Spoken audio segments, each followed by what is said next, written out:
Hi, everyone. Oh, hi, everyone. I can't see any of you, which might be better. But first off, I'd like to acknowledge that I'm here on Treaty 4 land.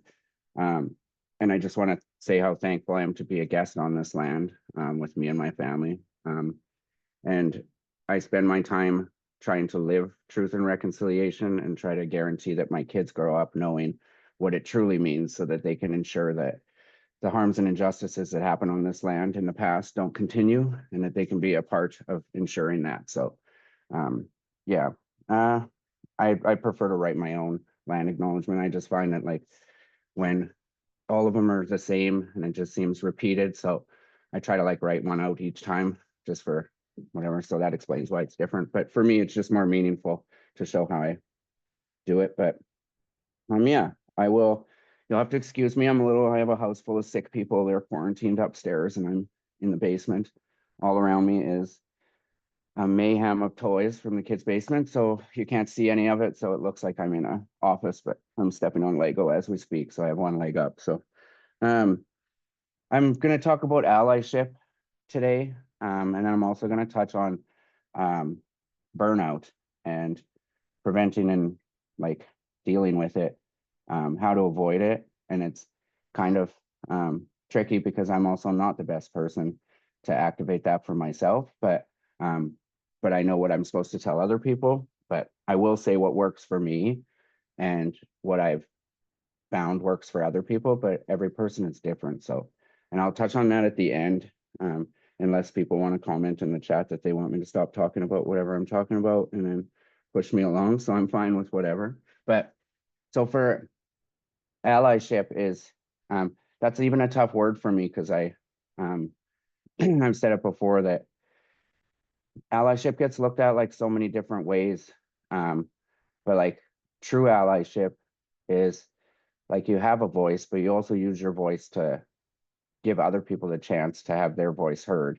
And once that happens, that's when you're supposed to step away and just keep like and listen, but also be listening the whole time. So it can be a really fine line with people. And I find that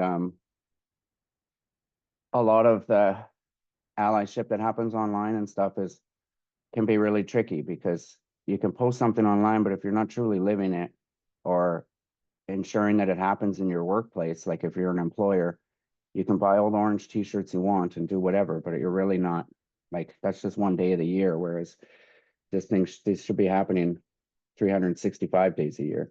I just had to do some quick math here. I'm a social worker, but I couldn't remember how many days. It feels like there's about 7 days in the year for how many hours I've been working lately with everything. So, but yeah, and for me, um, that involves like doing our best with the work to hire um, Indigenous people and also have them in positions like of actual like authority and power. And sometimes that means where that'll be eventually my hope is that that's above the position that I'm at. And then like that's the true meaning of it to me. And it's not like I'm doing it as like, yay, look at me kind of thing, because I don't look at it that way at all. It's just that's been the original intention from the start is that um, most of the people that we serve on the street are Indigenous. Um, so it only makes sense to ask them what they need um, and to listen to them for what their needs are. And unfortunately, like everybody's aware with the way our government works, that doesn't happen. So, um, and then lots of times when they do um, ask people their opinions or whatever, it's just mostly to check something off a box on their list and then they're done for the day. But we try not to do that with our work on the street.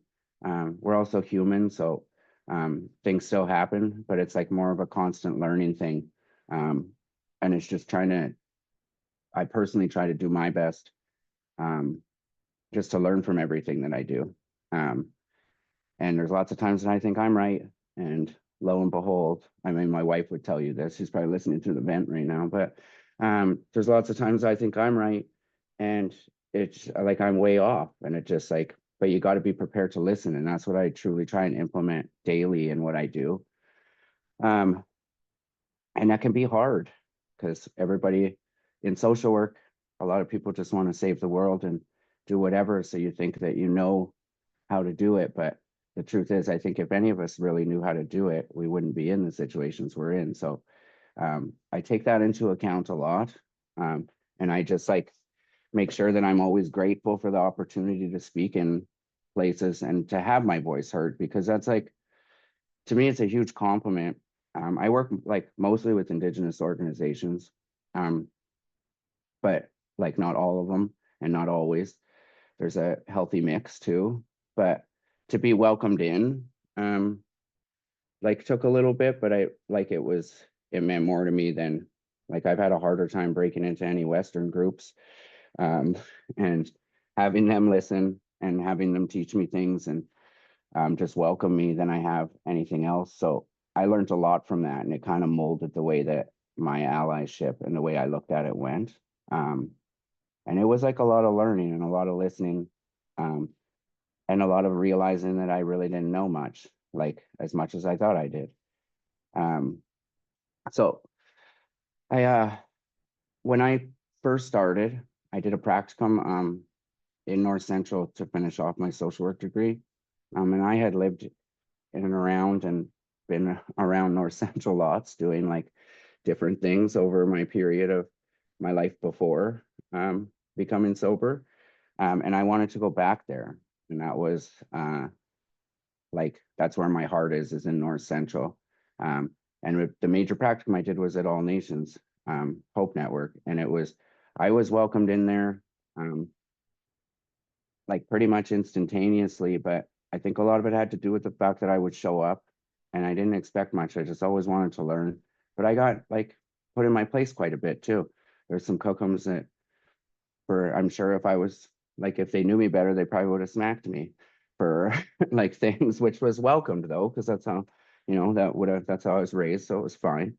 But I just learned so much about the area, the people there. And the biggest thing that I learned was all these matriarchs and people that I looked up to in that organization, just for like, I don't like the word resilience, but I'm trying to think of like another word to use. But since I can't right now, I'll just use that just for like the voices they had and the way that they just like, they wouldn't ask for permission. They would just do stuff and like get it done. Um, and I like that because that's what I was trying to do. And that's what my goals were, was to just like, I didn't want permission from the government to help start any kind of team or do anything. I just wanted to do it and then be able to prove that it worked. So, but I learned that like, um, these people that I was looking up to and like admiring the way they were doing things, that like other people weren't even like, didn't even know about the work they were doing in the city, or like didn't necessarily like value it as much. And it was like, um, it was wild to me, to be honest, because I was just like, I was in there and I was also in other areas. So I saw what each group was doing and like who was having the most impact in certain spots. Um, and all around, I learned really quickly that you can make a lot happen with nothing. And I knew that, but I just wasn't sure I could do that with social work. So that really like helped jumpstart um, my ideas and goals for what I wanted to do. And my biggest goal was to like be out there counseling in North Central, but also like form a system where the whole community came together and worked together. Because the problem that we have a lot with our organizations in the city, and I know it happens everywhere, is that a lot of them don't truly work together. Um, and it's like, and you'll always have people denying it and saying, oh no, we do. But like, um, once it comes to money and funding, like, it's set up like that. The funders have it set up. So it's like, you can't really be allies necessarily because it could cost jobs and there's things you have to look after. So, but what I wanted to help set up and like what I wanted to do wasn't necessarily that it involved money. It was just a way to um, bridge everybody together and then basically run around with like a chicken with my head cut off for like 2 years after I graduated. And I did it volunteer.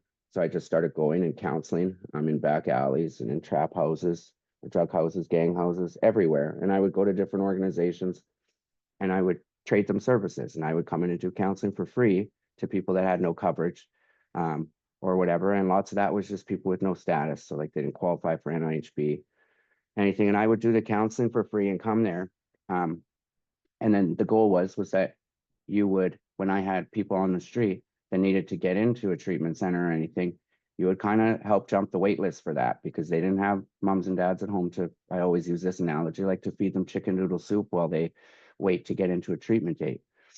So that's where that, like, it started to build with the community, and then it just kind of took off from there. But it really like taught me a lot about being a true ally, because there was things that I would get so wrapped up in, like I was never building it like for me to be great. Um, I had another career tattooing, um, and I was only going to do social work part-time, so it was never like about that for me. But I learned, like I got put in my place like a few times, just like on my own, like mentally and spiritually, I would say, because it kind of like knocked me on my ass and just said like, I had to slow down and figure out. So it took a lot of listening and then realizing like what specific gaps were missing in these places and like what was causing them. And like, I don't have to explain to anybody, but most of it's systemic. Um, and the massive part of the people that it affects is our Indigenous populations. And the system's not set up to see people succeed. Um, like if it was, then everybody, for the most part, would be somewhat succeeding. So it's kind of, it doesn't take um, like a brain surgeon. I don't know if that's the smartest job, but when I was just, apparently to me it is, but like a rocket scientist to figure out that the system is not set up for everybody. And it's meant to keep certain people down. And we see that with our CIS programs, the allotments that they're allowed to make, the fact that you can't even get money transfer gifts. And I realize that that's changed and they're doing things like that, but these are things that have been vocalized for so long. So that's where lots of the allyship comes in. Is I had a real problem with lots of the activists here in the city because I felt that they were just doing it the wrong way. Like, not that I was right, but just that it was just different because I didn't really see much of the change happening, but I did see the way that it could negatively affect the people that I was trying to support on the street. So it took a while and then kind of hashed it out over time. And like, I'm not a vocal person I will never like just sit there and, um, I shouldn't say never, but I don't just call people out online or do anything or, um, whatever. I try my best not to, and I'm quick to apologize if it gets the best of me. But I like to talk to people face to face and give them a chance and figure it out. And then you go another route if it doesn't work. But once I started hearing like the sides of the activists and like them wanting to get this done and whatever, and then it became more like apparent to me that allyship in that way mattered too, because a lot of them could just view me as just a white guy doing whatever. And I'm like, I'm aware of that, but I also know like where my heart is, and I know like what I try and do and what my work speaks for and to. And it's not just my work, there's a whole team. So there's like um, a bunch of people that care and love on the team, but it's just we don't have to agree with everything, but you have to work together is basically what I've learned, whether I like that or not. And then I found out that I actually do kind of like it. Like, it keeps things a little spicy for like different things. But like um I'm fairly quiet online with stuff, but like in those rooms, like um in city rooms, provincial rooms, stuff like that, like I am very upfront and honest, and I go into it with the mentality of I don't have anything to lose. And I feel like I have been put in a place that I'm fortunate to have that. Um, and if I get fired and ran out, then I'll go back to tattooing and be bitter about it forever. But that's okay. Like, but I do feel that I say God, sometimes I say creator too, but for me, I feel like God put me in that spot or gave me those opportunities and opened those doors. And it took a lot of trust to take that leap, but I just felt like I had nothing to lose at that time either. And it has been a long, hard road with it, but at the same time, it's been like pretty beautiful watching things unfold and like seeing different organizations start to work together. And I'm not saying it's because of me at all, because I don't think that, but I just feel like there's been a shift in the landscape where people are starting to really get the fact that, like, I always say that, like, it won't be government that saves us, it'll be community. So, and community can mean many different things, but a big part of it is organizations working together. And all these organizations, like, are there to help the people and support them. So why don't we do it for each other? So this especially comes into play when there's things like burnout, um, lack of funding, um, all of these things. And lots of organizations can stay quiet about the things they're experiencing, and I understand that. But right now, like, Saskatoon's in the middle of a huge overdose crisis. Prince Albert just posted too. Um, Regina's numbers don't get posted very often, I have noticed, and I'm the first one to call that out all the time. And I've been asking questions, wondering why not. Because when I talk to officials, they just say things like, they'll say things like, well, it's gone down. And I'm like, well, then come for a walk with me when I'm going through. Like, because I don't, like, sure, they've gone down. They're not like they were even last summer or anything, where it's like you can easily respond to 7 or 8 before lunch some days and then have none for a little while. But it's, I don't know why we're so slow on it, but it's realizing that, like, Saskatoon is not that far away. So if and that's the way the pipeline always works, is it either gets here first or there, and then it's just, we usually always share the same kind of bad batches, things like that. So far it would seem like we've been lucky, but people in Regina are already burnt out, and we haven't had that um, horrible batch come through yet. So it's been like, allyship to me in this sense has been like trying to make a plan so we can all get together and figure out, like, what we can do. So it was already involved, like, as soon as the word of the Saskatoon one hit, and I was talking to friends of mine that are, like, frontline workers and are very vocal about it on social media and the news, and seeing their organizations just, like, run dry. Um, it was like the first instinct is just to get a hold of, like, the organizations that we work closest with and check and be like, what can we do, like, for the team to come help?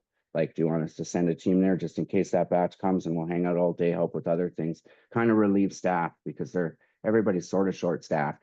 I mean, if nobody has that kind of thing where if somebody calls in sick, it's unnoticed that somebody's missing, as far as I'm concerned anyway. So it's things like that. And it's like, and there's no glory in it. Like, it's not for the glory, because I don't think there is any. I have yet to see it, nor do I want it. Maybe it is there and I'm just like, don't know what it is.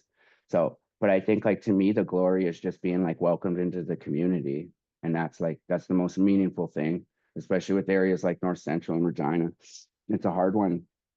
It can be a hard one to build trust because they're forgotten about a lot, like, the most out of the whole city. Usually North Central is not even brought into the equation when it comes to talking about, like, what are we going to do for the people freezing outside?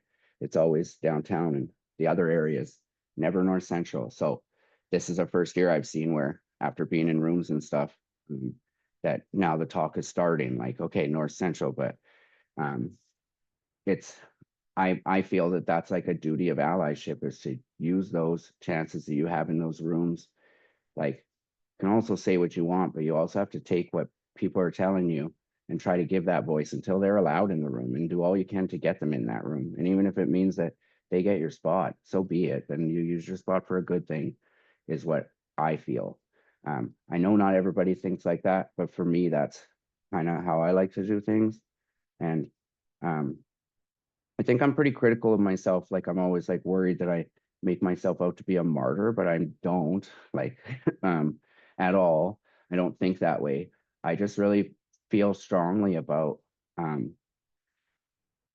listening to Indigenous people and, like, hearing their voices and, like, taking the lessons that they teach me. I'm very grateful for them. And, like, the first time that I had a cook come sit down and tell me a story out of nowhere, and it was like a teach. I didn't realize it was a teaching. This was like a few years ago, and I was just like, oh man, this lady's just, like, telling me. It reminded me of, like, when my grandma had. I was thinking right away, it's like, this is like when my grandma had Alzheimer's, and she would just tell me these wild stories that had nothing to do with what I was talking about, but she'd insist that I sit down and she'd hold my hand. So I had no idea, right? And then one of my friends, he was standing behind and he walked off, and then when he came back, he's like, you just got a teaching. He's like, you should be respectful of that and happy. And he was like proud for me. And I was like, oh shit, I had no, like, I knew she taught me something, but I was just like, why? It was just out of nowhere. So I just learned to pay attention more to that kind of stuff. And it was like, it seems silly now, but like I laugh at myself all the time for things that I thought and knew and whatever, and what I learned. And I think that's all part of the growing. And I'm free to do that. So if, like, I'm sure everyone would laugh at me a lot if they seen half the stuff I do during the day. So I know my family does, so it doesn't hurt me to do it too. For other things with like allyship that are important to me is like, I feel that true allyship starts from like a place of love, and like, but love for like humanity, and just love for like equality for all. And I'm not like a dreamer in the sense that I think that one day everybody will be equal in this world, because I don't think the system would ever allow that. Like, I just don't see it.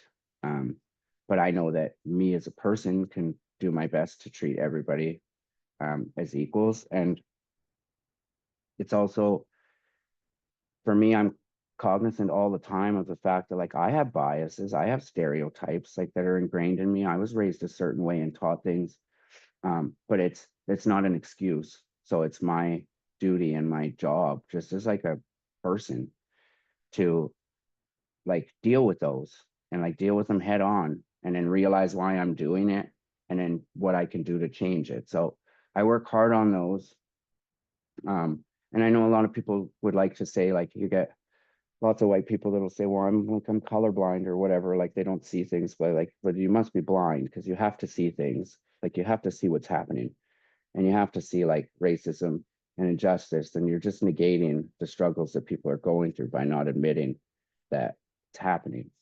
And doing something to stop it or to curb it. I know not everybody's confident and comfortable with calling things out and doing whatever, but for the ones that are, like, let them do it. Like, or feed them the information they need, like the right information, or put them in touch with the right people that can talk about it and explain what it is, so that those stories get heard. And I just feel that's like a huge thing of what it is. It's just, it comes from love, starts with love, but it should never ever go towards wanting like recognition and whatever for it. And that's hard because we're humans, and everybody wants like a pat on the back, like I do. Like, everybody wants to hear that they're like respected and that you do good. But I think if that's okay too, but if you make that the forefront of why you're doing something, then in turn that shows. And I think people will truly see through that. And I think, and it can end up being negative. And allyship is not going to be easy. It shouldn't, but like, I think a lot of people make it out to be a lot more work than it is, because they think that I have to do this all the time. But so much of what you have to do is listening. And listening isn't supposed to be the hardest thing. I have ADHD, so I like, listening can be hard for me. So I'll always argue with that. But when it comes to allyship, that's what I believe is like, a lot of it is listening and learning and knowing what you're fighting for and like trying to support and help with. So it takes kind of the workload off, because like, people, in my opinion, if we're talking about allyship with Indigenous people, and like on the street and stuff, they've already been fighting for how long? So like, if they're not already tired, then I still have no reason to be yet. And I know how tired I get just from, and it doesn't like systemically affect me in the same way that it does, because I still get to go home and drive home as a white guy. Like, so it's important to know that and to like realize that. And I know it makes some people uncomfortable to talk like that, but there is white privilege for sure. It's crazy to think that there isn't, but it's also, you're not guilty for having white privilege. You're guilty if you're not using it in a way that helps allyship and helps others. And like, so I don't know if that makes sense, and maybe I worded that wrong, but the way I think about it is, if I have privilege to get somewhere, or to be in a room, I need to use that opportunity to help someone else get there too. Like I use my privilege for that. And it's not like I'm walking into every room trying to sneak every Indigenous person I know into the city hall meeting. Like it's not like that. But like I have, like maybe sometimes some people might say I do. I have been known to show up with surprise guests to meetings that I haven't been invited back to since, but that's fine. Um, but like that's what it's kind of about. Is just there's no shame in like I know there's shame associated and like been forced, but the way I'm trying to word this is there's no shame in the fact that like for me that I'm white. Um, it'd be shameful to like I'm not ashamed to say that I have white privilege is what I'm trying to say, I think. But I'm not, it would be shameful if I didn't use it or and acknowledge it in a way that benefited others that aren't experiencing that. And that's not like a savior thing, that's a human thing. That's just something that it surprises me that everybody doesn't think that way. But I also know that I probably always didn't think that way either. And lots of times I didn't even realize um, like what was happening. I grew up with some family on my mom's side through marriage, but um, they live on a reserve not too far from where I live.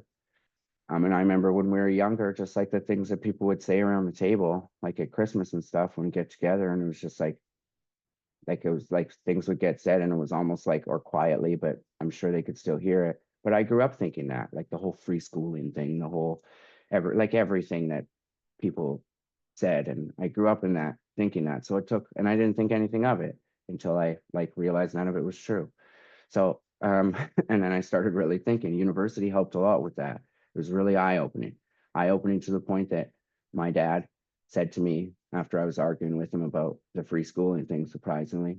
Um, and he made some comment about, well, looks like the liberals got another one. This is what happened to your sister when she went to university. And I was like, like, you mean she learned? Like, like I think that's not really a bad thing, but like, I'm not trying to call out my dad, but I know that there's no way he's watching this thing. So, um, but yeah, like that's kind of how I was raised, and it was up to me to change it, and it's up to me to make sure that my kids don't hear that.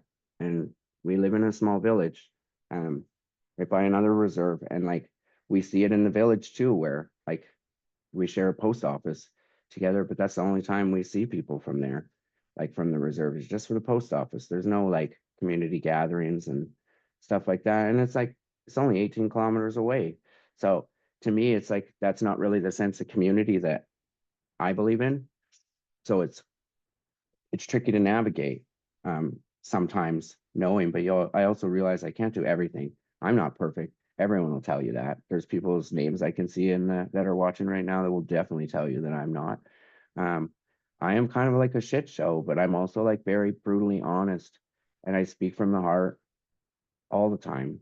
And I don't believe in like lying um, for any reason. I won't spare somebody's feelings um, if it's if I know they're doing something wrong. Like I'm pretty open to saying it, but I'm also there to like, you have to offer support and not solutions, but like other viewpoints. So that's why I don't do a lot of like the calling out online.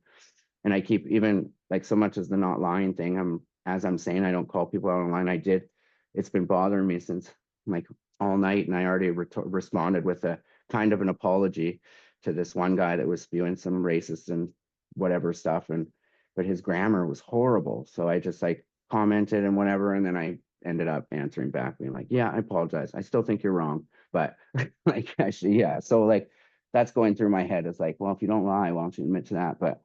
Um, so, but like I was saying, like nobody's perfect, and I know I'm not, but I do all that I can, um, in like my daily work and also like my daily life. So work isn't like a paid position for me. It's like literally like what I live. And I realize that when it comes to burnout and stuff, that can be tricky. And there has to be like a separation.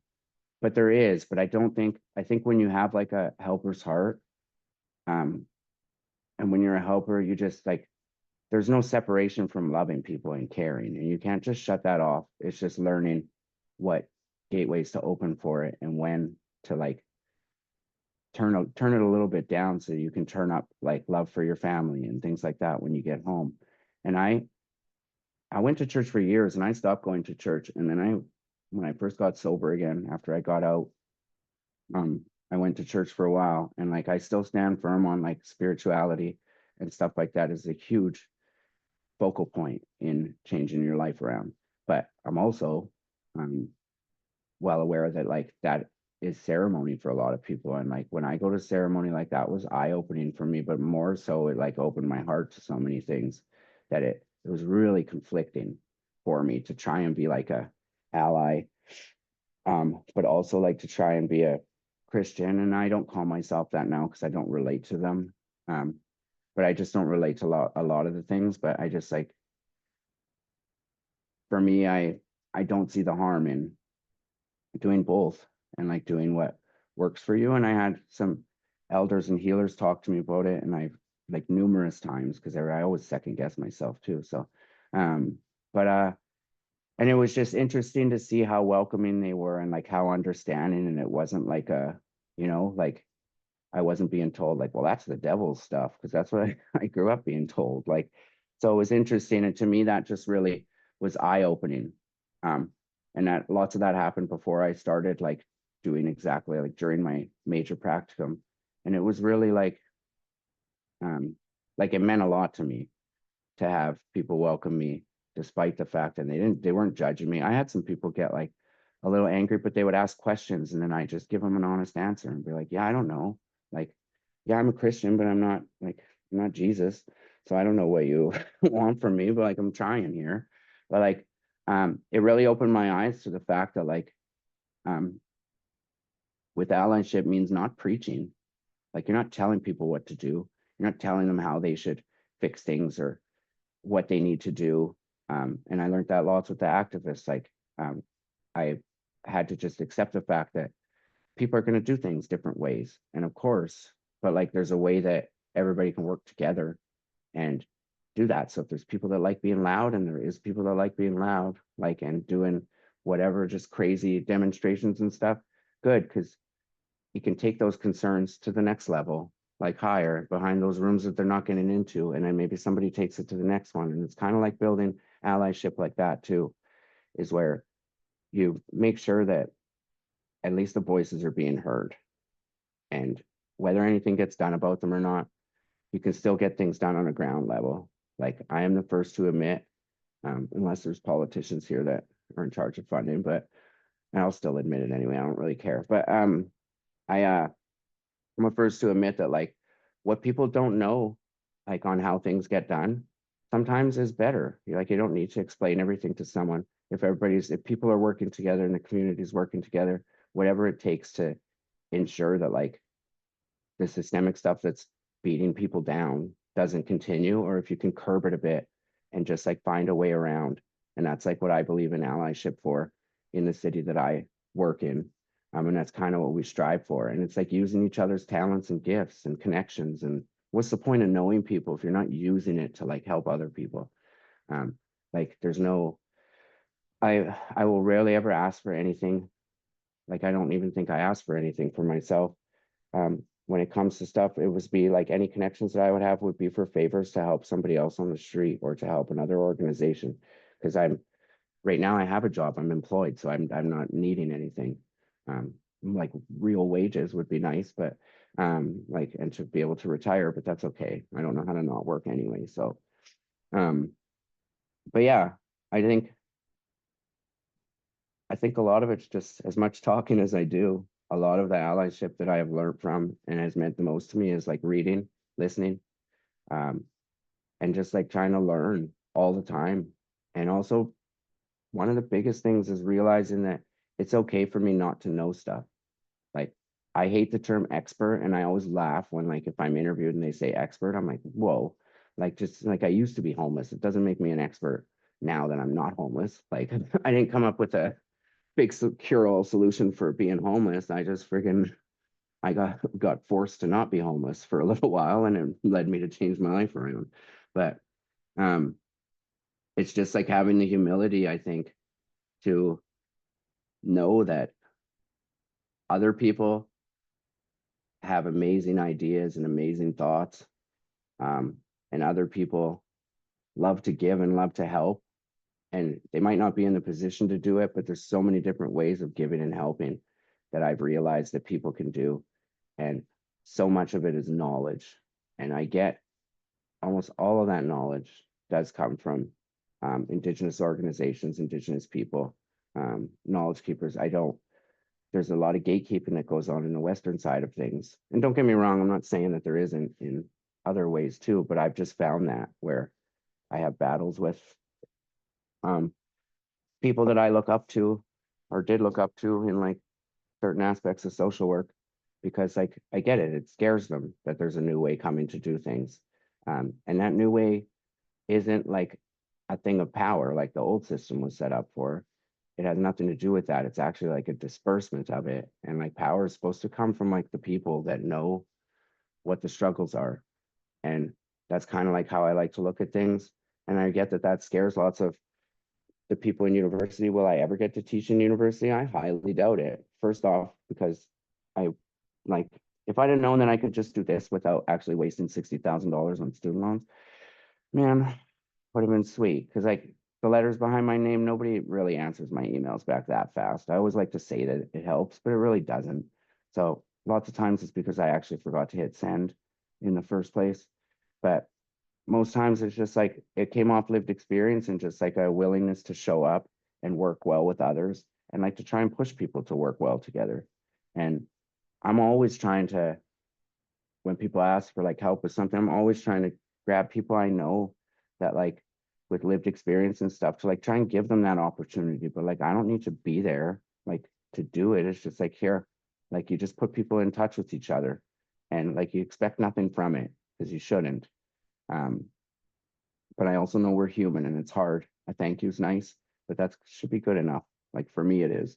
Um, and it's just nice to see other people because somebody took a chance on me, and it's nice to see other people get chances. So like I feel like it's returning the favor. But oh, my camera does weird things like that, and I don't know how to change it. So it's just whatever. I guess we'll have to deal with it. I don't know how. I'm surprised I just figured out how to not have it in a mountain scape behind me. But yeah, and then I think I'm getting close to time, so I'll talk about burnout and stuff quickly. Does that work? Um, oh, burnout's a tough one because like I know that like I'm very close um to burnout a lot, and I kind of like teeter on the edge.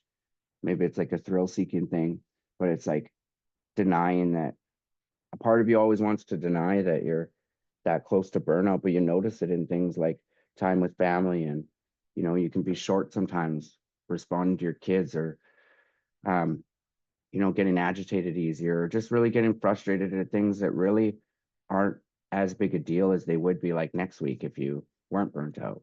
So like it's important to watch for the signs of it. And like I realized that like anybody that knows me knows I work like a ridiculous amount. I have like 1,000 things going on at once, and it's what I do. Um, but like I also used to like have 1,000 things going on at once when I was doing cocaine. So I feel like it's just like that's just what's built into me. But now I'm just not collecting 1,000 shiny things. I'm like out doing actual good things. So it's I have a hard time with burnout because I watch people get burnt out and I feel for them. But like I also don't I have to be aware that everybody has different limitations to what they can handle.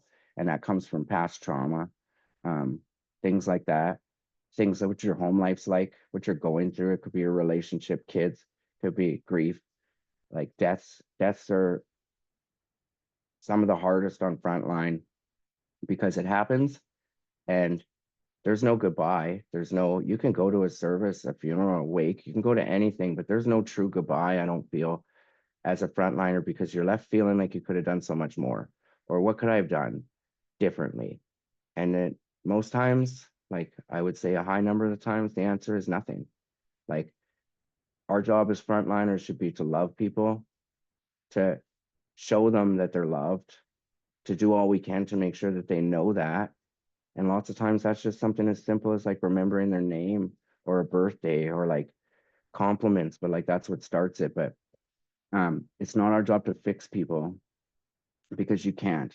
I mean, how many of us are sitting here listening and will listen that like don't need to be fixed themselves? So how are you supposed to fix anyone else? So, um, and I realize that all the time. And once I change that attitude of like, um, I'm an abstinence based, but once I realized that harm reduction was what people needed on the street, because there was no abstinence, didn't come into the factor at all. Like there's no option for it for them.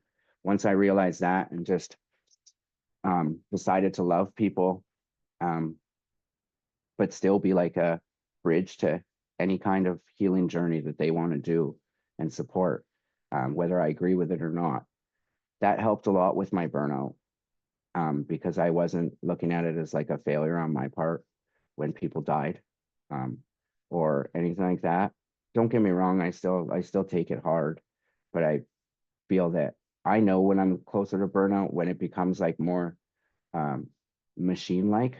So when people die, I'm just like, it just kind of like you set yourself up or set yourself away from the situation. You know it's happening, you feel it, but like it's still not quite how you're feeling. And then I know that like a week later, I'm just driving and all of a sudden some sad song that I added to my Spotify playlist comes on and I'm like a freaking waterworks driving down a dark road home.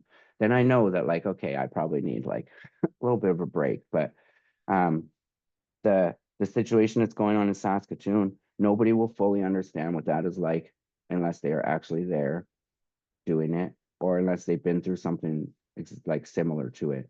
Because all the news reports and everything, those are just numbers. When they put up 400 something overdoses, people don't know. They just they see the number, but they don't know like all the emotions that come into play when you're responding to an overdose. They don't know all of the anxiety, all of the yelling, all of the like just the energy and like negative and positive, but more negative to be honest, that you carry with you after that. And that's what the media will never fully capture. Um, and that's why it can be really hard for people to be empathetic and be responsive to realizing other people are burning out and stepping in to help. So, I mean, but they did it with COVID with the nurses, like they knew. And I know that's not the same thing, but like when SHA and everything, people were freaking driving and honking and doing whatever. I do not want anybody to drive through the hood in North Central honking if I'm trying to respond to an overdose because I'm already on edge for whatever. But like, do you know what I mean? Like the support was there. The support isn't here for that right now. So that adds to it because it feels like, what are you even doing? Like, what good are you doing when you're responding to the same thing, the same person, like 3, 4 times a day?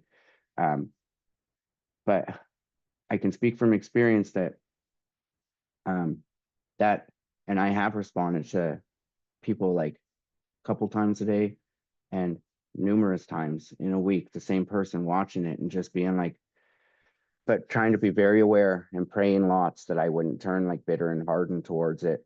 And like, do you know what I mean? Like to not let it change the way I viewed that person because I used to be that person, and very similar. But then seeing somebody succeed and get out of it, that's like the refresher that people need. So the positivity, it's finding the small things for me in burnout, the small accomplishments that are actually bigger accomplishments than we give ourselves credit for. Um, sometimes you feel so alone and then if you do get to take time off, and then when you come back, you have street people asking like, where were you? I missed you. Stuff like that. I was worried about you. And it's like that whole time that I'm sitting there worried about them and not wanting to take days off because what if they die? Even though I can't change that and I can't help that, but it's just a thought that comes as like a frontliner and a human. They were thinking about me wondering, and here's like, I'm worried about you. Like, so it reminds me a lot, and that helps with my burnout too, is just knowing that and remembering that um even from a helper mentality, it's still people worrying about people. And you can worry all you want, but you can't go home with somebody. You can't bring them home. You can't look after them. And even if you do bring them home, they can still overdose and die. Like you can't save people. All you can do is just love them. And that's the hard part because the system and a lot of organizations like love doesn't pay the bills. So um it and the funders don't love. So you feel like you just work yourselves to the bone.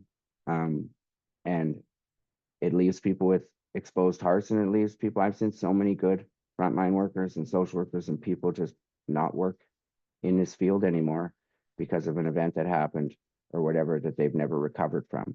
So I'm a huge advocate for spirituality, but also like mental health counseling. Um, and that's not necessarily talk therapy with your coworkers because you're just rehashing the same things and it doesn't lead to any healing usually. I suggest that people go, and I suggest this to everybody, go talk to an elder, like go talk to a pastor if that's what you're into too. Like, and if you want to go talk to an elder, do that. And I'll like help facilitate whatever for people. But you have to talk to somebody. And it can't always be like your partner at home. Because that weighs on them too. They start to worry that it's dangerous. And then you start to get bitter because they're worried because you're like, no, I'm fine. I know what I'm doing. But it can be a huge traumatic thing for a whole family if you're not getting the right resources and the help that you should be getting. I've recently started doing EMDR therapy for the second time. Maybe it'll fix me this time, but yeah, like there's just so much trauma and first responder type stuff that you just have to deal with it. But that's also pricey. So anything you can get for coverage or talking to elders or pastors or anybody with a knowledge of like how to heal a bit or at least guide you that way is very important. Taking days off is very important, but it also like I'm the worst for this. You have to shut your phone off. Like, and I have like 2 cell phones and then I can't turn on an iPad or a laptop without getting the same notifications. So it's like, I used to think it wasn't fair to shut off my phone because, well, I still have, but like, who cares? If I'm with my family and I tell my older kids, I'll send them messages, just, text Kylie and she'll answer if there's an emergency. I don't need my phone that bad. But that's been a big thing is just shutting off and doing things that you enjoy, which for me is like spending time with my kids, tattooing, doing art, reading is a huge one. And then just like sitting and doing nothing, like it's very important. So that's how I deal with it. I know it's different for everybody, but it's important. The most important thing I'd like people to take away, especially ones that are working in Saskatoon or dealing with like the overdose crisis everywhere, is that like it's not your fault. And all you can do is just, there's no amount of running and no amount of speed that will save you from somebody that was going to die. Like, if you come up on somebody that, and this happens a lot, you come up on somebody that's already passed away and you just sit and beat yourself up because you should have done more. Like, how are you supposed to? Like, that's just not the way things work. We don't take responsibility for other car accidents that we see. Like, I should have done something when, maybe if I left home earlier, I could have swerved in front of that guy and maybe stopped him from swerving that way. Do you know what I mean? Like, it's not all on us. You have to make sure that you're not putting it on yourself because that doesn't do anything and that doesn't help you come back like with the helpful and healing work. So it's just important to take care of yourselves. And I know I'm a hypocrite for saying that, but I do, I try, but it's just really important because without helpers, this crisis will be way worse. And I don't even know how to explain it. And I hope it doesn't happen. But yeah, I think that's about it. So probably talked way too long. So